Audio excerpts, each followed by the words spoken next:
હવામાન ખાતાની આગાહી અનુસાર અમરેલી જિલ્લામાં ધોધમાર વરસાદ પડી રહ્યો છે, ત્યારે સાવરકુંડલાના ગ્રામ્ય વિસ્તારોમાં અનરાધાર વરસાદ થયો છે।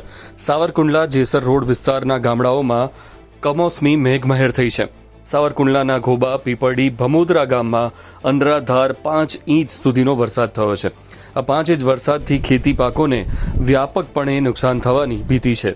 સવાર અને રાતના 12 વાગ્યાથી અનરાધાર વરસાદ શરૂ થયેલ છે, જેમાં ઘોબા ગામમાં કપાસના પાકના મોટા પાયે નુકસાન થયેલ છે। કપાસના પાકમાં ઢીચણહામાં પાણી ભરાઈ ગયા છે અને કપાસનો પાક ઘોબા, ભમોદરા, સિફાત, પીપળી, મેકડા વગેરે ગામમાં સંપૂર્ણ ફેલ ગયેલ છે। સરકારશ્રીને નમ્ર વિનંતી છે કે આનું કપાસનો પાક ફેલ ગયેલ છે તેનું તપાસ કરે અને યોગ્ય વળતર આપે।